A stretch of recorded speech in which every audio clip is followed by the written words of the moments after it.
नमस्कार दोस्तों, मैं हूं दिग्विजय। आप देख रहे हैं अयोध्या न्यूज स्टोरी। इस वक्त हम लोग मौजूद हैं गोसाईगंज विधानसभा में। अयोध्या की तमाम विधानसभा से आपको लगातार कवरेज दिखा रहे थे। ऐसे में अयोध्या की सबसे हॉट सीट, सबसे चर्चित सीट, या कि आप ये भी कह सकते हैं कि उत्तर प्रदेश की सबसे चर्चित सीट गोसाईगंज विधानसभा में हम लोग मौजूद हैं। ऐसे में समाजवादी पार्टी से कई दावेदार दिखाई दे रहे हैं। अभय सिंह समाजवादी पार्टी को यहां छोड़ के बीजेपी में शामिल हो गया। अखिलेश यादव का एक तरफ कहना है कि इस बार हम गोसाईगंज विधानसभा की सीट जरूर जीतेंगे, कैसे भी करके जीतेंगे। वहीं बीजेपी की बात की जाए, अभय सिंह की बात की जाए, तो उनका कहना है कि ये सीट हम जीतेंगे। ऐसे में बीजेपी से कब्बू तिवारी या अभय सिंह, दो में से एक प्रत्याशी गोसाईगंज विधानसभा से हो सकता है। ऐसे में देखना यह है कि गोसाईगंज से किसे टिकट मिलता है। समाजवादी पार्टी से राम सागर वर्मा जी की चर्चा काफी तेज थी। क्षेत्र में हम लोग चल रहे थे, तो हमने कहा राम सागर वर्मा जी से बातचीत की जाए, समझा जाए और गोसाईगंज विधानसभा के बारे में कुछ चर्चा हो जाए, क्योंकि 2022 में भी आप चुनाव लड़ चुके हैं। ऐसे में हमारे चैनल पे आपका बहुत बहुत स्वागत है। धन्यवाद आपका, आपके पूरे चैनल का। मैं शारदीय नवरात्र में अपने सभी गोसाईगंज वासियों, विधानसभा वासियों को शारदीय नवरात्र की बहुत बहुत बधाई और शुभकामनाएं देता हूँ। ऐसे में ये गोसाईगंज विधानसभा से यदि समाजवादी पार्टी आपके ऊपर दांव लगाती है, तो गोसाईगंज विधानसभा की जो जनता है उनसे आप क्या कहना चाहेंगे? गोसाईगंज की देवतुल्य जनता ने हमको 2022 में अपना अपार स्नेह दिया था। उस स्नेह का मैं बहुत बहुत आभारी हूँ। मैं और पूरा परिवार उनका बहुत आभारी हूँ। कहीं ना कहीं गोसाईगंज विधानसभा से आप भली भांति परिचित भी हैं। गोसाईगंज विधानसभा की बात की जाए तो बाहुबलियों का गढ़ माना जाता रहा है। अभय सिंह, खब्बू तिवारी, कभी अभय सिंह विधायक बने, कभी खब्बू तिवारी यहाँ से विधायक बने।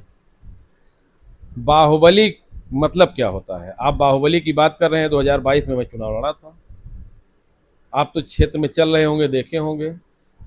जनता का प्यार और स्नेह किसके साथ था? चुनाव परिणाम अलग बात होती है।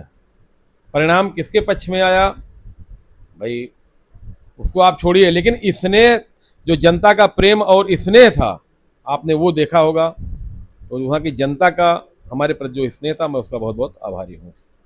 देखिए, समाजवादी पार्टी के सिंबल पे चुनाव जीता था विधायक ने, अपने बल पे चुनाव नहीं जीता था। अब तो बाहर है ना, चुनाव लड़के देख लेंगे क्या हैसियत है, क्या है, कितना वोट मिलेगा। और गोसाईगंज कहा जाता है तो अभय सिंह, खब्बू तिवारी बड़ी बड़ी गाड़ियों के काफिले से चलते हैं यहाँ पर। गाड़ियों के काफिले पे जो एक महीने में, 15 दिन में या 2 महीने पे आते हो, एक दिन चलता हो काफिला लेके चले, आ जाए क्षेत्र में। हम लोग तो डेली चलते हैं, सुबह शाम चलते हैं। सुबह 6-7 बजे से चालू करते हैं, रात में 9 बजे, 10 बजे, 11-12 बजे तक चलते हैं। उनको बताइए कई दिन वो दोनों लोग चलते हैं। कभी कभी बीच में 15 दिन 20 दिन में आते हैं। तो 15 दिन 20 दिन में चाहे काफिले से चले, चाहे 2 महीने में आए चले। बीजेपी के तमाम समर्थकों का कहना है, लोगों का कहना है कि पीडीए जो है इस बार फेल होता नजर आ रहा है 27 चुनाव से पहले। देखिए, पीडीए, ये बाबा साहब BR अम्बेडकर साहब का जो मिशन था, ये हमारे पार्टी के राष्ट्रीय अध्यक्ष श्री अखिलेश यादव उसको आगे बढ़ा रहे हैं। उसका परिणाम है जो पीडीए का मतलब पिछड़ा, दलित, अल्पसंख्यक और पीड़ित, जो भी पीड़ित हो, चाहे जिस समाज का हो। माननीय हमारे राष्ट्रीय अध्यक्ष श्री अखिलेश यादव जी, जहां आप बैठे हैं गोसाईगंज विधानसभा में, हमारे नेता माननीय श्री लालजी वर्मा जी, दोनों बाहुबली, आप बाहुबली कह रहे हैं ना, नाम ले रहे हैं आप, बाहुबली कह रहे हैं जिसको, दोनों बाहुबली है। भारतीय जनता पार्टी की पूरी सरकार चोरी और बेईमानी किया था, उसके बाद भी 14,000 वोट, 17,000 वोट से विजयी हुए थे। ऐसे में समाजवादी पार्टी की अगर बात की जाए, समाजवादी पार्टी से आप दावेदारी कर रहे हैं। समाजवादी पार्टी में और भी तमाम दावेदार मैदान में दिखाई दे रहे हैं। अपने आप को आप कहाँ देखते हैं?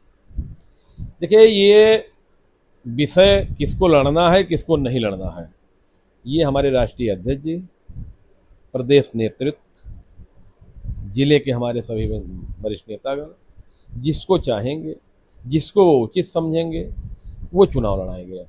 हमारा मिशन है कि जो हमारे पीडीए के महानायक हैं, जो बाबा साहब BR अम्बेडकर साहब और छत्रपति साहू जी महाराज के बताए हुए रास्ते पे आगे बढ़ रहे हैं और जो भागीदारी दे रहे हैं, जो हम लोग वंचित थे, हमारा पीडीए समाज वंचित था। हमारे नेता स्वर्गीय श्री मुलायम सिंह के मुख्यमंत्री काल में पंचायत चुनाव में आरक्षण लागू हुआ था। पंचायत चुनाव में आरक्षण लागू होने के बाद जो पीडीए हमारा या हमारे जो चाहे अनुसूचित समाज हो, चाहे वो हमारा बैकवर्ड समाज हो, उसको एक भागीदारी मिली थी। चाहे वो ब्लॉक प्रमुख का चुनाव हो, चाहे जिला पंचायत का चुनाव हो, चाहे प्रधान का चुनाव हो, उसको आरक्षण के तहत जो हमारे नेताजी ने सम्मान दिया है, जो हमारे राष्ट्रीय अध्यक्ष जी की सोच है, हम उसी को उनके बताए हुए रास्ते पर चलकर हम लोग का एक लक्ष्य है, इस 2027 में समाजवादी पार्टी की स्पष्ट रूप से सरकार बने और हमारे नेता श्री अखिलेश यादव जी मुख्यमंत्री बने। बीजेपी समर्थक का कहना है कि बीजेपी के आगे कोई टिकेगा नहीं, बीजेपी हवा में उड़ जाएगी समाजवादी पार्टी। बीजेपी तो अगर चोरी और बेईमानी न की होती, हमारे वोटों का बेईमानी न किया होता, तो आज उसकी देश में सरकार न होती। आज कुर्मी समाज का वोट कहाँ रहेगा? कुर्मी समाज का वोट, अरे कुर्मी समाज का वोट तो आप देख रहे हैं, लोकसभा के चुनाव में माननीय अध्यक्ष जी ने, राष्ट्रीय अध्यक्ष जी ने 9 टिकट कुर्मी समाज को दिया था। 7 कुर्मी समाज के हमारे इस समय सांसद हैं। इससे बड़ी आप क्या कहते? कुर्मी समाज को किसने अब तक इतना बड़ा सम्मान दिया था? बीजेपी समर्थकों का कहना है कि वो लोकसभा चुनाव था, इस बार सब अनुप्रिया पटेल के साथ में रहेंगे, बीजेपी के साथ में रहेंगे। अनुप्रिया पटेल जी सरकार में हैं। आज बीजेपी की सरकार में जो बैकवर्ड की स्थिति है, बैकवर्ड की क्या स्थिति है, ना तो पूरे प्रदेश में, आप जनपद में आइए, आपको न तो एसपी मिलेंगे, न तो डीएम मिलेंगे, न तहसीलदार मिलेंगे, न तो थाना इंचार्ज मिलेगा, न तहसील में। जब हमारे पीडीए समाज के लोग ऊपर नहीं होंगे तो हमारा पीडीए समाज की सुनवाई कौन सुनेगा? ऐसे में गोसाईगंज विधानसभा से जुड़े कुछ सवाल आपसे हम करते हैं। जैसे कि अभी इस तरफ जब हम लोग आ रहे थे, जो फाटक है, फाटक के पास काफी जाम लग जाता है। यदि आप यहाँ से विधायक बनते हैं तो क्या ऐसा काम किया जा सकता है जो ये जाम की स्थिति में सुधार आ सके? देखिए, जाम की स्थिति हमारे माननीय सांसद श्री लालजी वर्मा जी ने व्यक्तिगत रेल मंत्री जी से मिलकर उन्होंने लिखित में दिया है और संभवतः इसका काम सर्वे भी चालू हो गया है, तो ये ओवरब्रिज बन जाएगा, फ्लाईओवर होना चाहिए। फ्लाईओवर बन जाएगा, क्योंकि काफी ज्यादा समस्या लोगों को। देखिए, समस्या तो इस गोसाईगंज बाजार की सबसे बड़ी समस्या ये है कि चूंकि यहाँ मंडी है और मंडी में पूरे बगल में हमारा ये जो गोसाईगंज विधानसभा है, ये आप अमसिन से लेके महबूबगंज, अमसिन से लेके नगहरा होते हुए अम्बेडकर नगर का बॉर्डर चन्हा तक पड़ता है। अम्बेडकर नगर और अयोध्या का बॉर्डर है। ये मंडी होने के नाते पूरा अम्बेडकर नगर के भी लोग और गोसाईगंज विधानसभा के लोग, आसपास के लोग सारे जो है मंडी से आते हैं। जब ये मंडी से वापसी करते हैं उसी समय बच्चों का स्कूल के भी समय रहते हैं, तो ये तो 8 बजे से लेकर 11 बजे तक यहाँ परमानेंट जाम की स्थिति रहती है। और वो हमारे माननीय सांसद जी ने की मांग पर तो फ्लाई ओवर जल्दी से जल्द चालू हो जाएगा, तो ये जाम